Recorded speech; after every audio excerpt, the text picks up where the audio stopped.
তবে খুনি ফ্যাসিস্টের মনে রাখা উচিত যে সে যাই করুক, সে যে চেষ্টা করুক না কেন, 5টা অত্যন্ত গুরুত্বপূর্ণ ফ্যাক্টর এখন একসাথে তার বিরুদ্ধে কাজ করতেছে, যা অতিক্রম করার সাধ্য তার নাই। কি কি সেই ফ্যাক্টর? 6 মাসেই আওয়ামী লীগ এত চাপে কেন? আনারুল আজিম আনার, বেনজির এবং আজিজ কাণ্ডে পুরো দল কিন্তু আসলে একটা ঝাঁকুনির মধ্যে পড়েছে। দুর্নীতির উপরে দেশ চলছে, তো কার বিচার কে করবে? রাজা যদি ঠিক মতন প্রজার দিকে তাকায়, এই দেশে দুর্নীতি হয় না। এই দেশে দুর্নীতিবাজ হলে বড় প্রশাসন। আপনি খেত দিয়েছে, খেতে ফসল লাগাইছেন, গরু খাইব করে বেড়া দিচ্ছেন, বেড়াই এখন খেত খাইয়া বইয়া রয়েছে। আর এমপি মন্ত্রীরা দায়িত্বহীন বক্তব্য দিয়ে বাংলাদেশের মানুষকে তারা অত্যাচারের পর অত্যাচার করতেছে। আমরা শেখ হাসিনাকে বলার বলবো উনি দেশের অভিভাবক, আর না হলে ওই সরকার আব্দুল আলমীর আল্লাহর কাছে বিচার দিব। আল্লাহ যেন এদেরকে ফেরাউন এবং নমরুদের মতো ধ্বংস করে দিয়ে পৃথিবীর জমিন থেকে বিদায় করে দেয়। আসসালামু আলাইকুম দর্শক, আজকের গুরুত্বপূর্ণ সংবাদে আপনাকে স্বাগতম। প্রিয় দর্শক, বর্তমানের যে রাজনৈতিক প্রেক্ষাপট খুবই স্থিতিশীল এবং এর পরিস্থিতি যে কেমন তা আপনারা নিজেরাই বুঝতে পারছেন। প্রিয় দর্শক, আগামী 21 জুন থেকে 23 জুনের মধ্যেই কিন্তু সরকার ভারত সফরে যাবেন এবং সেখানে তিনি কি করতে যাচ্ছেন আমরা ইতিমধ্যেই সকলেই জানি। প্রিয় দর্শক, এই সব বিষয়কে কেন্দ্র করে খুবই টালমাটাল অবস্থা এখন। দর্শক মণ্ডলী, ভিডিও শুরুতেই যে অংশবিশেষগুলো দেখেছেন তা দেখেই কিন্তু আপনি বুঝতে পেরেছেন আজকের নিউজটি ঠিক কতটা গুরুত্বপূর্ণ এবং ঠিক কোন দিকে ইঙ্গিত করছে। তো বলবো প্রিয় দর্শক, ভিডিওটি না টেনে সম্পূর্ণ দেখুন। সেই সাথে প্রিয় দর্শক, যারা এখনো চ্যানেলটি সাবস্ক্রাইব করেনি অবশ্যই চ্যানেলটি সাবস্ক্রাইব করে পাশে থাকা বেল আইকনটি ক্লিক করে দিন। আর যারা ইতিমধ্যেই চ্যানেলটি সাবস্ক্রাইব করেছেন তাদেরকে অসংখ্য ধন্যবাদ। তো দর্শক, আমি আর বেশি কথা বলবো না, আপনাদের দেখাবো আজকের মূল ভিডিওগুলো। তো চলুন ভিডিওটিতে একটি লাইক দিয়ে আমরা পর্যায়ক্রমে সবগুলো ভিডিও দেখে আসি। সোহরাব হাসান, প্রথম আলোর যুগ্ম সম্পাদক ও কবি, তিনি একটা মতামত কলাম লিখেছেন প্রথম আলোতে। 6 মাসেই আওয়ামী লীগ এত চাপে কেন, এই শিরোনামে। আসলেই তাই, যেই বক্তব্য তিনি বা তথ্য তুলে ধরেছেন, যে ঘটনা প্রবাহের উপরে তিনি বিশ্লেষণ করেছেন, খুবই প্রাসঙ্গিক। যে আওয়ামী লীগ এত নির্ভর ছিল, একেবারে বলতে গেলে বিএনপিবিহীন, প্রতিদ্বন্দ্বিতাবিহীন, একেবারে নিরঙ্কুশ, সেই তারা দলীয়ভাবে আর স্বতন্ত্রভাবে যেভাবেই হোক না কেন আওয়ামী লীগ 3 ভাগে বিভক্ত হয়ে নির্বাচন করেছে, এটা সবাই জানে। ট্রাক প্রতীক, লাঙ্গল প্রতীক, নৌকা প্রতীক। আর এর বাইরে যারা কিছু আছে ছোট্টাভাট্টা মনে করেন যে জাতীয় পার্টি, তো তারাও আসলে আওয়ামী লীগ, মূলত বড় আকারের আওয়ামী লীগ। তো এত নিরঙ্কুশ থাকার পরেও তিনি বলছেন যে আওয়ামী লীগের নেতাদের সঙ্গে যখন কি একান্তে আলাপ করেন তখন তারা আসলে খুবই হতাশ এবং তাদের বেদনা ভারাক্রান্ত মুখ তিনি দেখতে পান। কেন দেখতে পান? তার কয়েকটি বড় বড় ঘটনা সেখানে তিনি এনেছেন। যেমন আনারুল আজিম আনার, বেনজির এবং আজিজ কাণ্ডে পুরো দল কিন্তু আসলে একটা ঝাঁকুনির মধ্যে পড়েছে। যে তাদের যে দুর্নীতির চিত্র সেটা ভয়াবহ। যে এই শত শত কোটি টাকা তাদের তহবিল থেকে বিভিন্ন প্রান্ত থেকে বের হয়ে আসছে, তাতে কি এদেরকে দল থেকে অস্বীকার করা যায়? বলা যায় যে আনারের দুর্নীতি শুধু আনারের, আজিজের দুর্নীতি শুধু আজিজের, বেনজিরের দুর্নীতি শুধু বেনজিরের? না, বলা যায় না। এবং বলা যায় না বলেই দেখেন যে একদিকে বেনজিরের বিষয়টা যেমন চাপা দেওয়া সম্ভব হয়নি, আবার বেনজিরকে ওন করা বা বেনজিরকে দেশে রাখাও সম্ভব হয়নি। যার কারণে কিন্তু বেনজির আজকে ধরাছোঁয়ার বাইরে। কেননা এক বেনজিরকে টানতে গেলে ছোট ছোট অসংখ্য বেনজির সামনে এসে হাজির হবে, তো সেটা আরও বিব্রতকর হবে। ফলে এখন এমন একটা পরিস্থিতি, যে এই পরিস্থিতি মোটামুটি খোলাসা হয়ে গেছে। দলের ভিতরেও এটা নানামুখী আলোচনা চলছে। তাহলে দলের জন্য যারা এত ত্যাগ তিতিক্ষা দিচ্ছে, তাহলে দিন শেষে তারা কি পাচ্ছে? দিনকে দিন এই যে টানা 15 বছর শেষে আউটকামটা কি?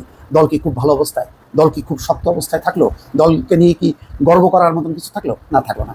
বিএনপির ব্যর্থতা নিয়ে বলা যেতে পারে, এখন যেমন তারা বলতেই পারে বিএনপির দলের রদবদলের মধ্যে দিয়ে বিএনপি আরও ক্ষয় হবে, সুতরাং একটা উল্লসিত না।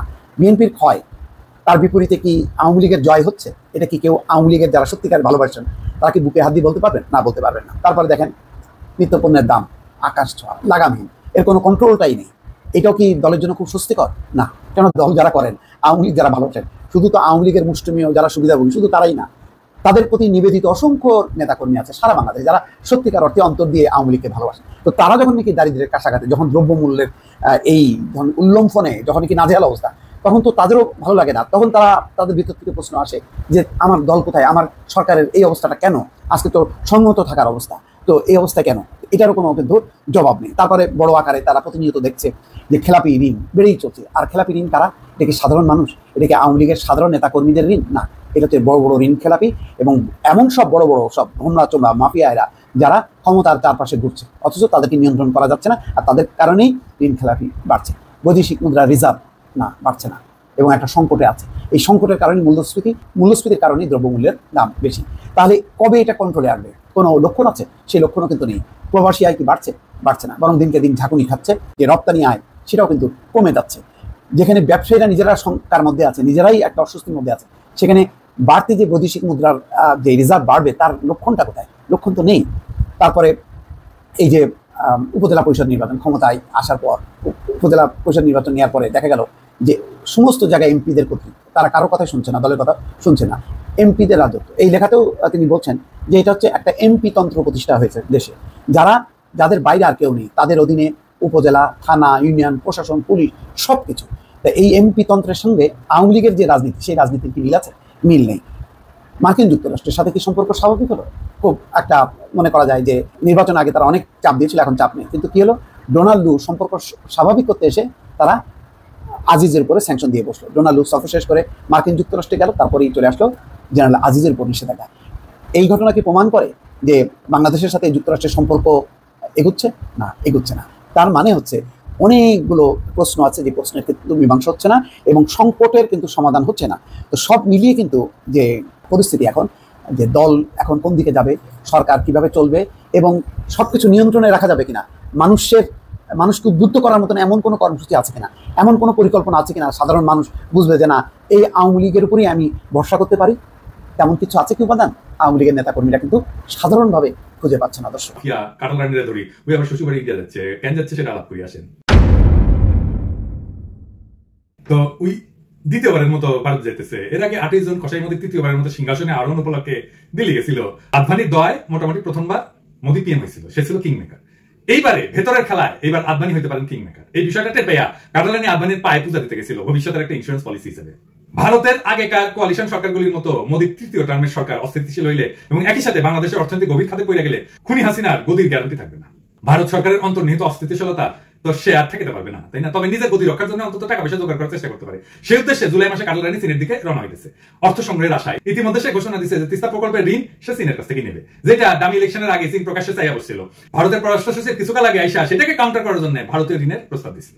দেখা যেতেছে যে খুনি হাসিনা সেই ভারতীয় প্রস্তাবে সাড়া দিতেছে না, কারণ এইখানে তার বিরাট পরিমাণে বৈদেশিক মুদ্রার সহায়তা দরকার, যেটা ভারত দিতে পারবে না, সেটা কাটালানিও জানে, এটা ইন্ডিয়াও জানে। একই সাথে সে ভারতকে খুব বেশি অখুশি করতে চায় না। এই কারণে তার দলের এবং তার প্রশাসনের বিরাট সংখ্যক লোকের নারী বান্ধা আছে দিল্লিতে। তার আশেপাশে সকলেই ভারতের ক্যান্ডিডেট, নৌকা বোঝাই ভারতপন্থীরা। এই অবস্থায় ভারতকে নাকশ করলে তার বিপদ হতে পারে। এরকম বিপদ দলের ভেতর থেকে আসতে পারে, যেমন হয়েছিল তার বাপের ক্ষেত্রে। সে তো খুব ভালো করে জানে যে ভারতের গোয়েন্দা সংস্থার বিভিন্ন দেশে হত্যাকাণ্ড চালায়। ভারতকে ল্যাং মারলে রজে তার উপরে, যেটাকে গোয়েন্দার পরিভাষায় বলে ওয়েট জব, হ্যাঁ মানে ভিসা কাজ আর কি। সোজা বাংলায় এটা মানে হইতেছে জয় বাংলা কইরা দেওয়া, তেমনটা যে করবে না আর তাকে নিশ্চয়তা আছে।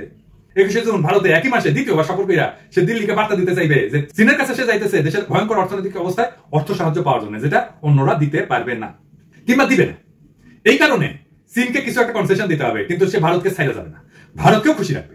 ভারত যে সমস্ত অতিরিক্ত সুবিধা বাংলাদেশের কাছ থেকে চাইতেছে তার কিছু তাদের পিছিয়ে দেবে। এরই মধ্যে আমরা শুনলাম যে ভারত মোংলা পোর্টে পরিচালনা ক্ষমতা চাইছে। কিছুকাল আগে চীনও এই বিষয়ে আগ্রহ দেখাইছিল। খুনি হাসিনা হয়তো ভারতকে বলবে যে চীনকে বাদ দিয়া মোংলা তোমারে দিতেছি, এখন তিস্তা প্রকল্পের অর্থায়ন চীনকে দেওয়ার বিষয়ে তোমরা আপত্তি করো না। একই সাথে ভারতকে কয়েকটা অতিরিক্ত সুবিধা দিয়ে দেবে আর কি, যেটা ভারত চাইতেছে। এবং তা হলো ভারতের ত্রিপুরা থেকে ফেনী বইয়া চট্টগ্রাম পর্যন্ত রেল ট্রানজিট, যেটা ভারত চাইতেছে। দ্বিতীয়বার দিল্লিতে গিয়া এই ধরনের সুবিধা দিয়ে ভারতকে ব্যালেন্স করার চেষ্টা করবে। সে হয়তো ভাবতেছে যে মোদী তথা ভারত সরকারের যে অস্থিতিশীল অবস্থা, তাতে ভারত সম্ভবত এই মুহূর্তে তার উপরে বেশি জোরাজোরি করতে পারবে না, এবং সে যে বিশাল ডিল দিতেছে সেটার কারণে ভারত হয়তো মেনে নেবে। দুনিয়ার সব গণতান্ত্রিক দেশে এই ধরনের জাতীয় গুরুত্বপূর্ণ বিষয়গুলি নিয়ে পাবলিক ডিবেটের বা প্রকাশ্যে আলোচনা হয়, সংসদে নিয়ে বিতর্ক হয়, এরপর জাতির সেন্টিমেন্ট বুঝে সরকার সিদ্ধান্ত নিয়ে থাকে। কাটালানি তো আর জনগণের ভোটে সরকার গঠন করে নাই, সে প্রধানমন্ত্রী হচ্ছে ভারতের দয়া। সুতরাং তার তরফ থেকে বাংলাদেশের জনগণকে জিজ্ঞেস করা বা তাদের সঙ্গে আলোচনা করা আশা আমরা করতে পারি না। এমনকি ডামিতে একটা পার্লামেন্ট পাশে সেখানে মোটামুটি তার স্থাবক আর পদসেবীরা এমপির পদ ডাকাতি করে দখল করে নিচ্ছে। সেখানে কোনো বিতর্কের চিন্তা করা যায় না, কারণ ওইখানে আনারের মতো লোকজন দিয়ে ভর্তি। আমাদের মনে রাখতে হবে যে ফ্যাসিস্ট খুনি দিল্লি দেশে হাসিনা যে এভাবে দেশের সবচেয়ে গুরুত্বপূর্ণ স্বার্থগুলি অকাতরে বেঁচে দিতেছে, মোটামুটি আমাদের স্বাধীনতা সার্বভৌমত্ব একের পর এক বিলাই দিতেছে, সেটা সে করতেছে শুধুমাত্র নিজের গতি রক্ষার জন্য আর তার ব্যাপক লুণ্ঠন চালায় যাওয়ার জন্য। আমাদের প্রিয় মাতৃভূমির স্বাধীনতা এবং সার্বভৌমত্ব থাকলো কি থাকলো না, আমাদের কোটি কোটি জনগণের কি হইলো না, সেটা আমরা বাইরে থাকি না মরে গেলাম, আমাদের দেশটা টিকলো নাকি টিকলো না, এইগুলি তার ভাবনা চিন্তার বিষয় না। তবে এই খুনি ফ্যাসিস্টের মনে রাখা উচিত যে সে যাই করুক, সে যে চেষ্টা করুক না কেন, 5টা অত্যন্ত গুরুত্বপূর্ণ ফ্যাক্টর এবং একসাথে তার বিরুদ্ধে কাজ করতেছে, যা অতিক্রম করার সাধ্য তার নাই। কি কি সেই ফ্যাক্টর? প্রথমত, তার ন্যূনতম জনসমর্থন নাই।